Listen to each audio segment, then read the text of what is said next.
जैसा कि पिछले एपिसोड में मोटू जूफेन से कहता है क्या हम अब भी भाई की तरह रह सकते हैं। 10 साल पहले जब हम एक दूसरे से कसम खाया था हम एक दूसरे के भाई बने रहेंगे, क्या आप अब भी उस चीज को सम्मान करते हो? जो सुनने के बाद जूफेन कहता है हाँ बिल्कुल। क्या तुम्हें लगता है मैंने कभी कोई वादा तोड़ा है? जो सुनने के बाद मोटू कहता है तो फिर ये चीज हमें अभी भी भाई बनाता है। और फिर जूफेन से प्यार से कहता है लेकिन हमेशा आप अपने भाई को नहीं चुन सकते हैं, जबकि मैं इस पूरे तियानु का एम्पायर हूँ और मेरे शक्ति छीनने के लिए आपके पास कई ज्यादा तरकीबें हैं, लेकिन फिर भी तुम मेरे साथ कभी भी अच्छे से व्यवहार नहीं करते हो। क्या तुम कम से कम मेरे इम्पीरियल लोगों को तो बख्श सकते हो? और फिर रोते हुए कहता है क्योंकि मुझे जीवित रहने के लिए कुछ न कुछ तो चाहिए। जो सुनने के बाद जूफेन कहता है एक कठपुतली सम्राट को सत्ता की क्या आवश्यकता होगी। और फिर मोटू की तरफ घूरते हुए कहता है क्या तुम्हारी पोप ने एक अच्छी बिल्ली की तरह गद्दी पर बैठने की चेतावनी नहीं दी? दुनिया के बारे में भूल जाओ, नहीं तो ये चीज तुम्हें और तुम्हारी पूरे फैमिली को जलाने के लिए आ जाएगा। और फिर मोटू की पेट के ऊपर हाथ रखते हुए कहता है ये चीज अभी बहुत ज्यादा बेहतर है। उसके बाद जूफेन मोटू के पेट के ऊपर तबला बजाते हुए कहता है एक सम्राट को अच्छी जिंदगी जीना, अपनी समस्या को परवाह न करना और गंभीर मामले को लेना, उसकी जगह तुम उस अतिरिक्त चर्बी को कम करना चाहते हो। तुम अमर के समान हो, क्या तुम्हारे पास जो कुछ है तुम उससे संतुष्ट नहीं हो? जो सुनने के बाद मोटू जूफेन का हाथ हटाते हुए कहता है मैं एक आदर्श और महत्वपूर्ण सम्राट हूँ,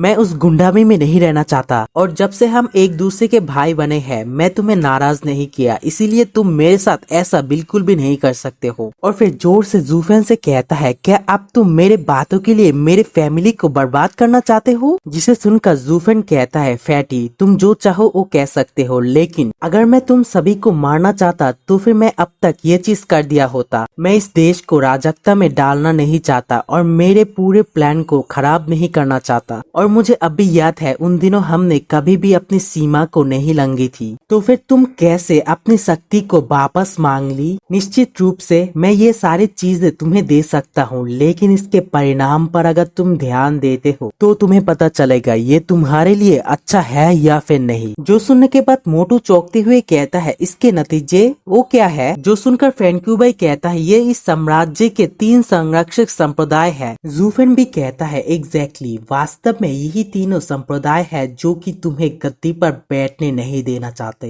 पिछले सम्राट की योजना की वजह से उनके हितों पर नियंत्रित करके भूमि पर खतरा पैदा कर दिया था। अगर एम्पायर की योजना में सब कुछ सही होता तो फिर वो सत्ता में कायम रहते और इस चीज के बारे में उन गार्डियन सेक्टर को कुछ भी संदेह नहीं होता। लेकिन जब से एम्पायर उस चीज में असफल हुआ वो लोग पूरी तरह से युवन फैमिली से अपनी भरोसा को खो दिया है और तब से ही वो लोग पूरे तियानु में एक प्रतिस्थापन प्रतिनिधि को तलाश कर रहे हैं। प्रसिद्धि और ताकत के अगर बात करें तो फिर लू कबीला ही है जो कि इस बिल में बिल्कुल फिट बैठता है और इस पकड़ से हम साम्राज्य के सभी शक्ति और लाभ ले लिया है। अगर हम लोग शैडो एम्पायर नहीं बनते हैं तो फिर कबीले ने एक और सेक्टर को खड़ा कर दिया होता। उसके बावजूद आप अभी भी एक कठपुतली ही रह जाते।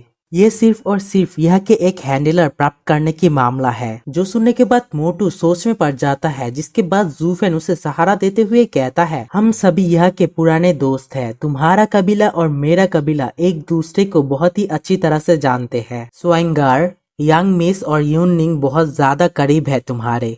अगर तुम्हें कोई भी परेशानी हो हम लोग पीछे रहकर तुम्हारी मदद कर सकते हैं। और दूसरे किसी फैमिली के साथ रहते हुए तुम्हें क्या लगता है तुम कितना ज्यादा बेहतर प्रदर्शन कर सकते हो? जो सुनने के बाद फैटी भी बहुत ही ज्यादा घबरा जाती है, शायद से यहाँ पर मोती सेक्टर के बारे में बात कर रहा है। जो सुनने के बाद फैटी कहता है अगर पिता को ये चीज पहले से ही पता होता तो फिर मुझे नहीं लगता वो कभी भी मोती सेक्टर के गुप्त आदेश को पूरा किया होता। जो सुनने के बाद जूफेन भी शॉक्ड होते हुए कहता है क्या गुप्त मोती के ऑर्डर, क्या यह सीक्रेट ऑर्डर युवन फैमिली के पास वास्तव में है? मुझे लगा सम्राट सिर्फ अपनी मनमानी करने के लिए बोर्ड के साथ खिलवाड़ कर रहा है। जो सुनकर मोटू अपने सिर पकड़ते हुए कहता है जैसे युवन फैमिली अपनी दुर्दशा से बर्बाद हो चुका है, गुप्त मोती ऑर्डर ने अपनी अर्थ खो दिया है। ये चीज पिछले सम्राट के मृत्यु पर अगले सम्राट को दिया गया एक आदेश था। वास्तव में ये चीज पीढ़ी दर पीढ़ी पास किया हुआ चीजें है जो केवल एक सम्राट ही जान सकता है। ये कोई गुप्त आदेश नहीं है है, बल्कि ये सम्राट के एक आदेश है जो कि उसके आचार को सहता है। ये बिल्कुल इस तरह है जैसे कोई ड्रैगन मोती से खेल रहा हो। जो सुनने के बाद जूफेन कहता है तो फिर सीक्रेट ऑर्डर, इसका क्या मतलब है? जो सुनने के बाद फैटी कहता है ये सिर्फ एक गुप्त मार्क है जो कि पिता ने मेरे लिए तैयार किया है, जिसमें कि लिखा था मोती फेंको और ड्रैगन को उसके साथ खेलने दो। पिछले 1000 वर्षों में हमारी युवन फैमिली के एम्पायर ने सिर्फ एक ही काम किया है, जो कि प्रमुख ताकतों को एक दूसरे के साथ लड़ने के लिए उकसाना और उनकी ताकतों को कमजोर करना है और उनके बीच हमेशा राजकता को भड़काना होगा ताकि उनकी ताकतों को कंट्रोल किया जा सकता है। हम सभी को इस पंथ का पालन करना होगा और अगर कोई ऐसा नहीं कर पाता तो फिर उसे स्थिति बनानी होगी, जैसा कि 1000 साल पहले सभी हाउसेस की लड़ाई